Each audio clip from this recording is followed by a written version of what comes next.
Lecturer గురువులు కలిపి చేసి ఒకటే విధానంగా పాఠం చెప్తారు, ఆయన ఒక్కరు మాత్రమే స్కూల్ టాపర్ అవుతారు. ఎందుకు డిస్ట్రిక్ట్ మొత్తంలో అందరికి ఒకటే విధానంగా టెక్స్ట్ బుక్స్ ఉంటాయి, ఒకటే విధానంగా పాఠం చెప్తారు, ఆయన ఒక్కరు మాత్రమే డిస్ట్రిక్ట్ టాపర్ అవుతారు. అండ్ స్టేట్ మొత్తం ఒకటే సిలబస్ ఉన్నాక కూడా ఒక్కరు మాత్రమే స్టేట్ టాపర్ అవుతున్నారు. వై? ఎందుకంటే ఈ రోజు ఆ కారణం నాకు తెలిసింది.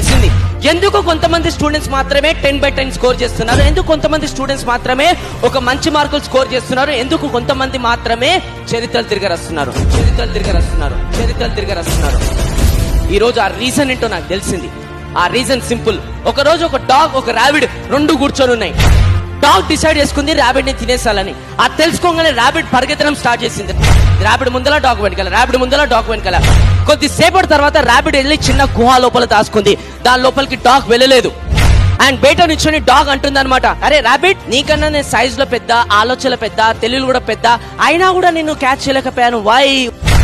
అప్పుడు లోపల గుహాల నుంచి ర్యాబిట్ చెప్తుంది, కరెక్ట్ డాగ్ బ్రదర్, నేను నాకన్నా సైజ్ లో పెద్ద, ఆలోచనలు పెద్ద, తెలివి కూడా పెద్ద. మన ఇద్దరం పరిగెత్తుంటే నువ్వు నీ లంచ్ కోసం పరిగెత్తున్నావు, కానీ నేను నా లైఫ్ కోసం పరిగెత్తున్నాను. ఎవరైతే తల్లిదండ్రుల కష్టాలను దృష్టిలో పెట్టుకొని, ఎవరైతే తల్లిదండ్రులు డే అండ్ నైట్ కష్టపడుతున్నారో అట్లీస్ట్ ఇప్పటికైనా ఏదైనా చేయాలని, ఎవరికైతే నా గురువులు పాపం డే అంతా శ్రమించి నాకు ఇంతగానో పాఠం చెప్తున్న గొంతు చించుకొని, ఎవరైతే నన్ను నమ్ముకొని నెక్స్ట్ నా చెల్లెనో నా తమ్ముడో నన్ను నమ్ముకొని ఆధారపడి ఉన్నారు, ఎవరైతే జీవితంలో ఒక గొప్ప స్థానంలో సాధించాలనుకుంటున్నారో వాళ్ళు మాత్రమే 10/10 స్కోర్ చేస్తారు. వాళ్ళు మాత్రమే చరిత్రలు తిరిగి రాస్తారు. ఇప్పుడన్నా జీవితం కోసం పరిగెత్తండి మాట, జీవితం కోసం. అప్పుడు మీకు ఖచ్చితంగా రేపటి రోజున మిమ్మల్ని తీసుకొని చాలా మంది ఇన్స్పిరేషన్గా తయారవుతారు. పరిగెత్తండి.